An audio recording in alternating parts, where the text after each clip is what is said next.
よっしゃ、今日は盛り上がりそうだぞ。みんな一旦手を止めろ。誰が来たか見に来いよ。いや、旅人じゃないか。やっぱり姉貴は君も気候の祝賀会に招待してたんだ。ああ、旅人。また稲妻で大事件を解決したんだって。私も聞いたよ。旅人のおかげで稲妻のメガリレーが廃止されたんだよね。すごいじゃん。さすがは姉子だ。人を見る目がある。あんたが稲妻を旅することで一波乱巻き起こるって姉子が言ってたぜ。そう謙遜しないで。以前このリーユエコーを守ってくれたのも君だってみんな知ってるんだから。モンドでも栄誉騎士に関する噂で持ちきりらしいぜ。本当に大したもんだ。だからさ、あなたのようなすごい人は南十字に残るべきだと思うの。ね、みんなもそう思うでしょ？そうそう。旅人が仲間になったところを想像したらなんだかワクワクしてきた。私と腕相撲で勝負してみない？あんたは忙しいから来れないんじゃないかって心配してたところだ。お、姉子が来たぜ。北斗姉さん、うちら今ちょうど旅人を説得してたところなんだ。北斗の姉貴も手伝ってよ。なんとかして旅人をこの船に乗せよう。こいつならもうあたしらと一緒にお祝いするため船に乗ってるだろ。お祝いのためじゃなくて、これからもこの船にいてもらった方がいいと思うんだ。姉さんならうちらの言ってることわかるでしょ？まあまあ、よくわかるさ。旅人は私でも尊敬のできる人物だ。とても素晴らしいやつでもある。もしこいつが仲間に加わってくれたら南十字にとってこれ以上光栄なことはない。そうそう、その通り。だが旅人ほどの英傑にはなすべきことがある。だからこいつも旅をしているんだ。旅人の足止めをさせ、毎日あたしらと海の上にいることが本当にいいことだと思うか？そんなことをしたら進み続ける南十字が前へ進もうとするものを妨げることになっちまう。確かにうちらの考えが足りてなかった。そういうことだ。それに忘れちゃならないのが、強者に同行を頼むよりも他者を引き寄せられるよう己を高めることだ。そのためにあんたらだって船に乗ったんだろ。そうだな。強者はおのずと強くなる。姉貴の教えを忘れるところだった。もう一度思い出させてくれてありがとうございます。もう忘れんなよ。さあ、このことは気にせずさっさと仕事に戻んな。私はこれから旅人に話がある。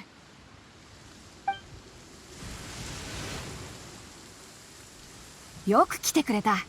改めて歓迎する。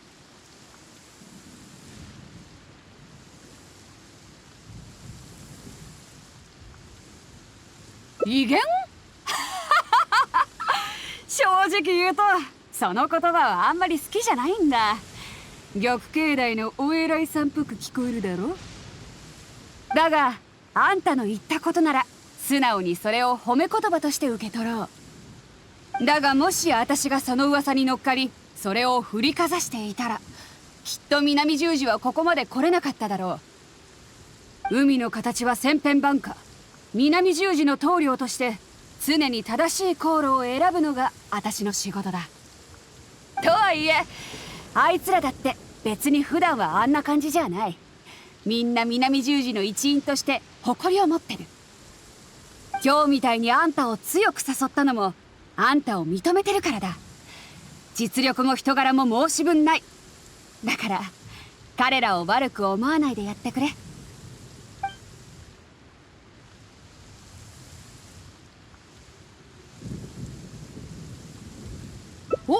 そいつはちょうどいいな。実は今新人の船員を集めて訓練してるんだ。海での生活についていろいろと学べるぞ。あんたが興味があるなら体験してみないか？陸で大活躍した旅人が海でもその才能を存分に発揮できるのか、ぜひとも私も見てみたい。どうだ？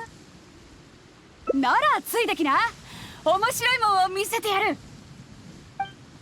今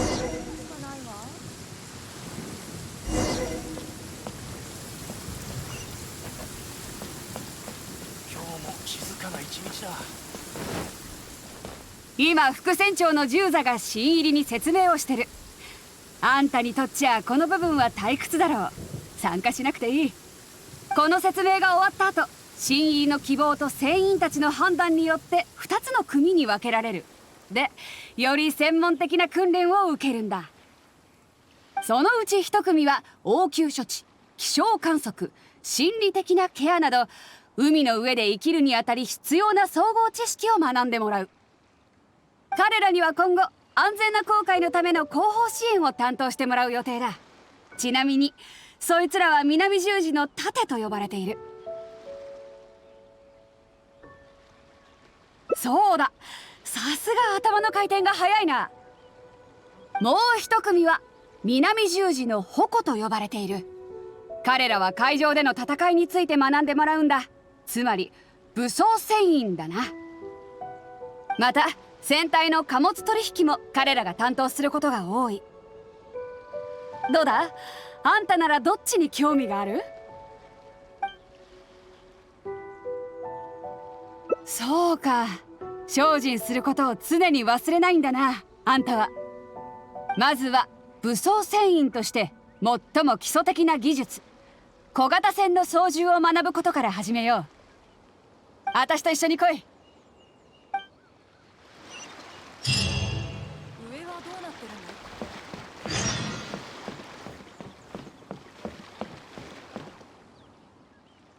これらは視聴整合に搭載された予備の旧式遊撃艇だ。新式の登場で廃れた旧式だが、基本的なものは完備されてる。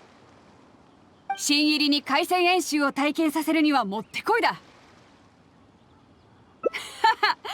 あんたが想像するような派手さがなくてがっかりしたか？残念だが視聴整合を参戦させること、それはおそらく私が最も恐れる場面だ。実際これまでに起きた衝突のうち、そのほとんどが最終的に交渉で解決してる。交渉が決裂した場合にのみ武装船員と遊撃艇が出動するんだ。もっともこれだけでもほとんどの状況に対応できるがな。本当に視聴整合の砲火を浴びせるようになった時、それはつまり生きるか死ぬかの戦いになっているということだ。視聴整合の役割はただ2つ。それは威嚇と破壊だ。私らは正義を貫く武装戦隊であって、災いを引き起こす戦争屋じゃない。武力行使になってもどのレベルの武力を使うかは慎重に考えなければならない問題だ。だから新入りは小型遊撃艇の操縦方法を習得していれば十分ってわけさ。そういえばあんたは過去に小型船を操縦したことあるか？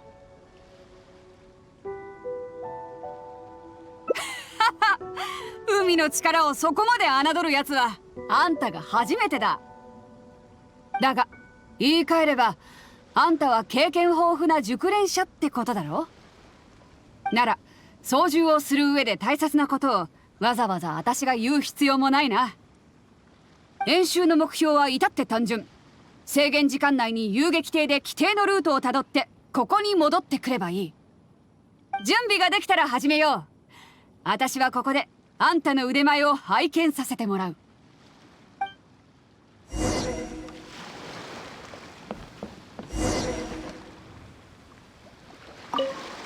準備ができたら始めよう。あんたの実力を早く見たくて待ちきれん。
この私も大満足の結果だ。旋回にしても直進の時の安定感にしてもちょうどいい塩梅だった。芸術的だったと言っても過言ではない。はは、ならば南十字の重要な業務にも連れて行かないとな。リーユエ港に行くぞ。ついてきな。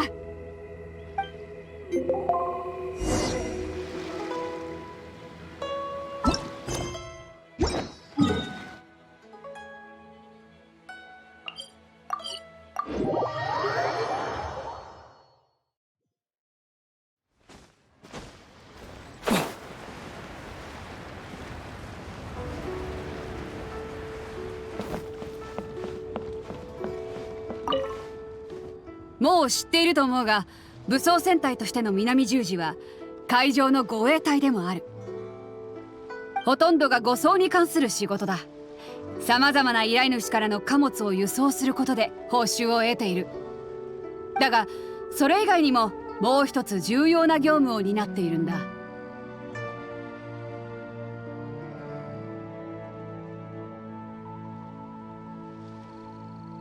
特殊な商品の販売です。おう、私の会計係よ、やっと来てくれたか。姉さん、うちをからかうのはもうやめてよ。従座の方はもうすでに準備を始めてるって。他に用事がなければうちも先に行ってるよ。ああ、気をつけてな。そうだな、あいつらには他に用事があるんだ。そういえばさっき千目が言ってたことは正しい。私らが密かに行っている重要な業務っていうのはな、商人の仕事だ。ここで仕入れて違う場所で卸す。他の商人たちとの唯一の違いは、私らの取引は型にはまったものじゃない。どんなもんか私についてくればわかる。さあ行くぞ、今日の取引相手のもとへ。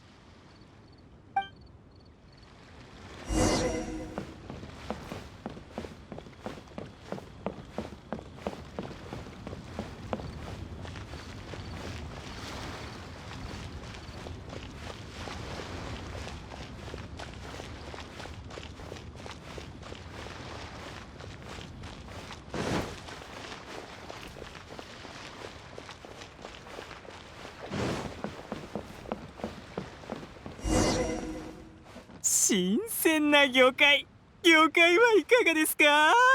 最高の一品をぜひお見逃しなく。何があるんだ？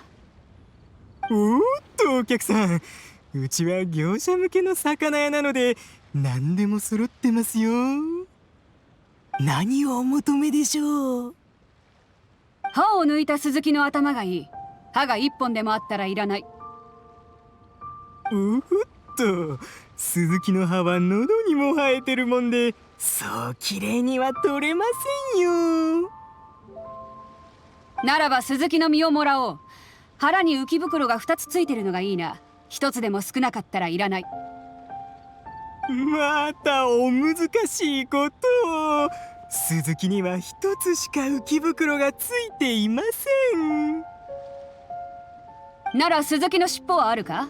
外側に黄色い鱗、内側に黒い鱗、7×7 で合計81枚の鱗がついているのが欲しい。1枚でも少なかったらいらない。外側が黄色で内側が黒い鱗を持つ魚なんていませんよ。それって魚なんですか？それに 7×7 はどう計算しても81にはなりませんよね。お客さん、あなた業者じゃありませんね。申し訳ないですが、あなたが欲しいものはうちには置いてません。何でもあると言ったのは業者のお客さんに対してです。あなたたち向きのお店ではないので、他を渡った方がよろしいかと。あんたのところになかったらどこに売ってるんだ？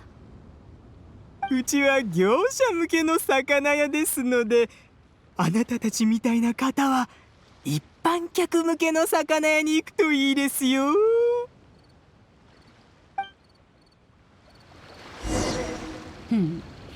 疑問に思ってるんじゃないか。私らは取引に来たのにどうして品がないと言われたのか。これは客の身元を確認するための一種の保険さ。本当の取引はこの後だ。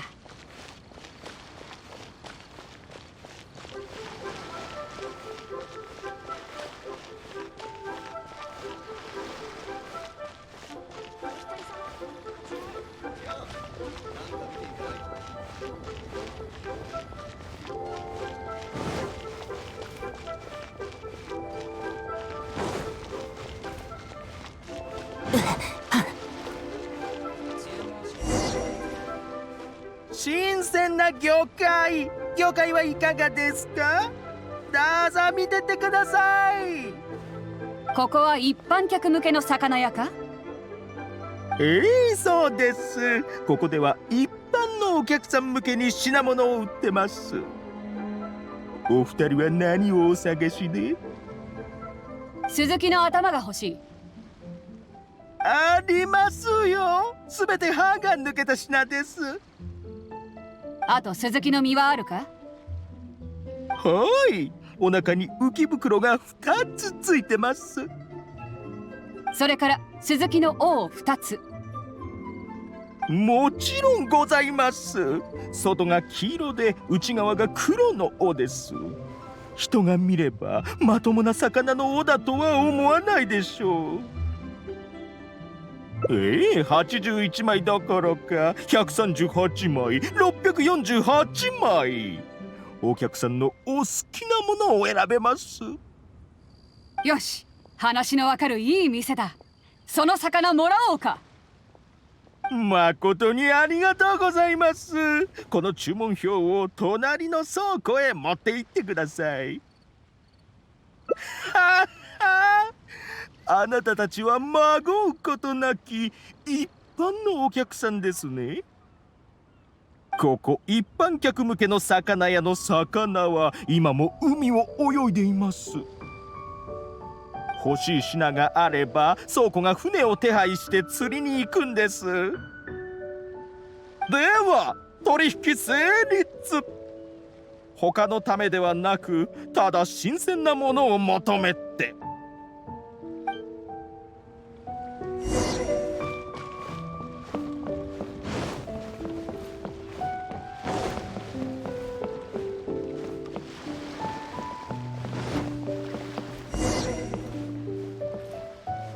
お二人は商品を受け取りに来たのか？ほく。じいさん、鈴木を受け取りに来た。まさかお前さんだったとは。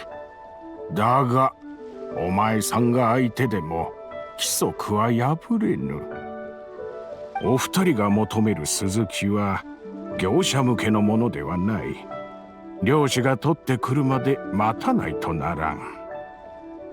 こういった規則はお前さんも知っておるよな。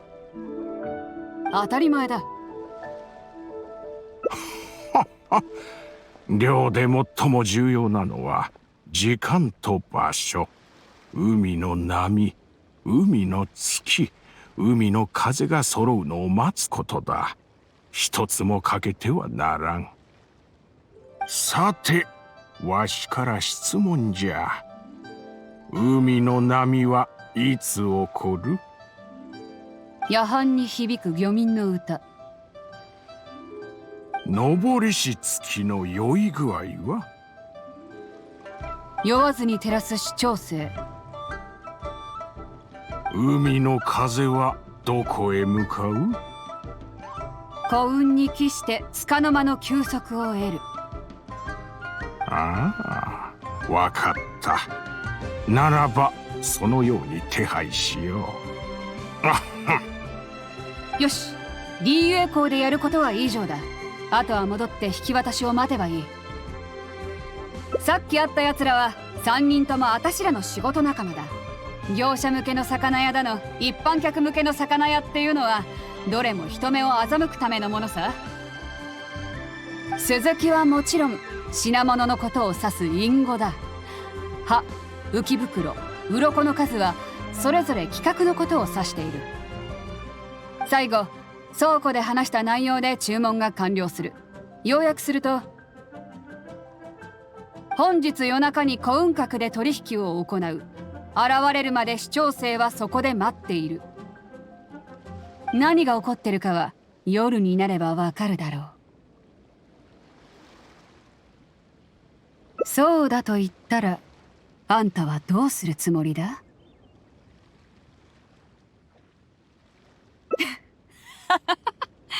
まずは礼を言っておく。だが安心していいぞ。あんたは私が認めた友人だ。でも南十字の人間じゃない。私についてきただけのあんたにリスクを背負わせはしないさ。だから心配するな。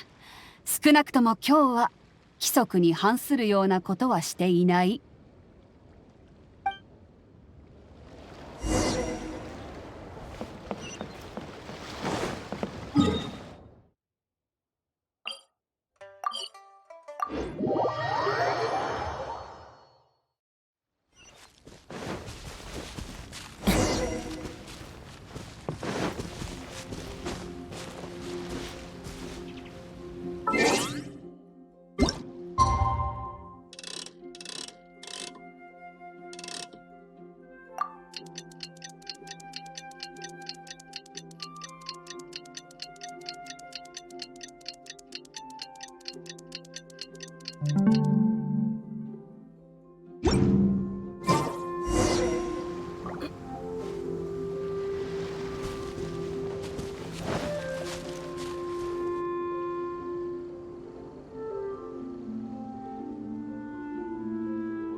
北斗船長、お前さんがわざわざ来るとはわしは驚いたよ。ちょうど私の友人が遊びに来ていてな、南十字がやっている重要な業務を見せてやりたかったんだ。ほう、なるほど。その友人とはさぞかし親しい間柄なんだろう。ああ、もちろんだ。それよりも品物は全部持ってきたか？もちろんだ。好きに確認してくれ。待て、全員動くな。何者かがここで違反取引を行い、市場を混乱させているという情報を得た。というわけで北斗船長、すまないが積み荷を検品させてもらう。おや、違反取引とは何のことを言っているかよくわからないな。品物は全てここに揃ってる。疑わしいものは何もない。好きに検品してくれ。隊長、検品が全て終わりました。中身はジャガイモや小麦粉といったもので、どれも正規品ばかりです。手続きもちゃんと行われています。なんだと？何度も確認しましたが、違反しているような品はありません。書類も総務士の許可を得たもので、納税記録も揃ってます。どうやら疑いが晴れたようだな。あんたたち何か誤解してたんじゃないのか？すまない。こちらの手違いだったようだ。戻るぞ。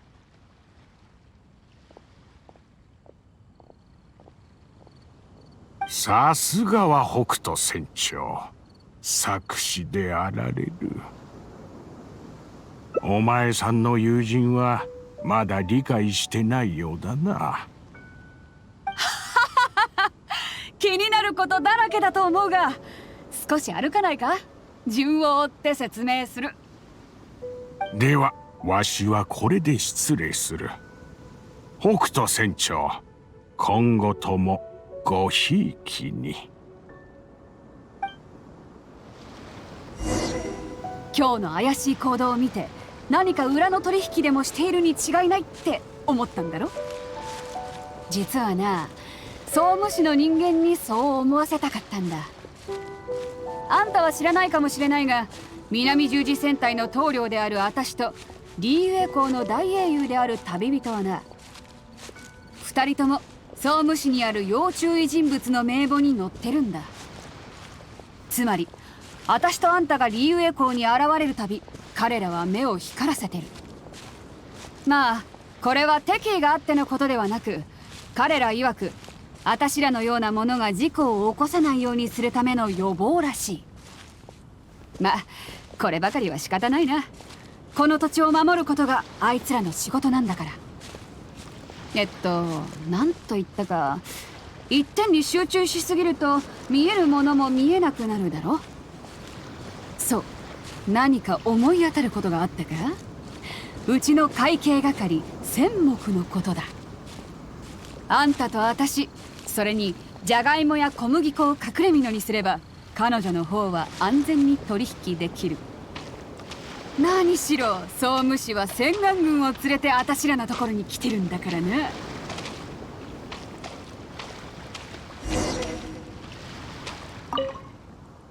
そろそろ時間だな。ほら、合図だ。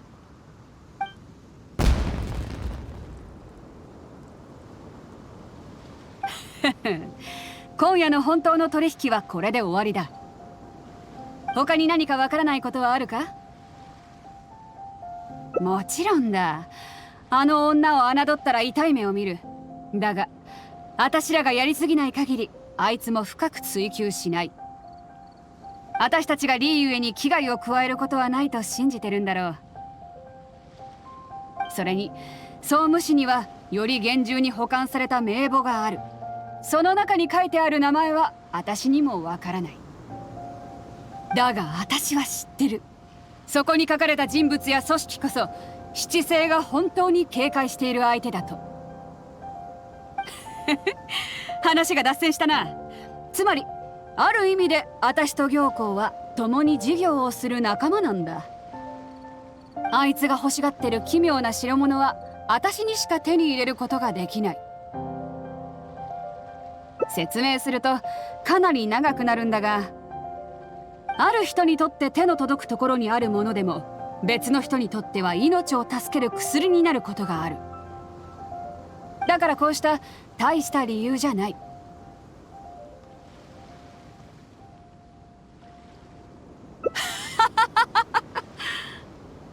あんたには他にやるべきことがあるんだろ。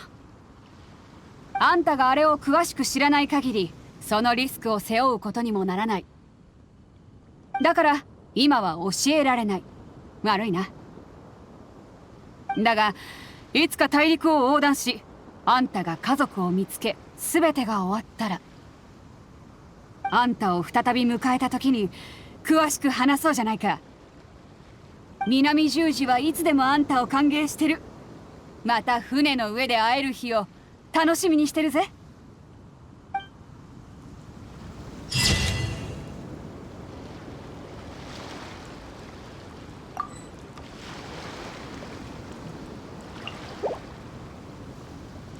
さよなら。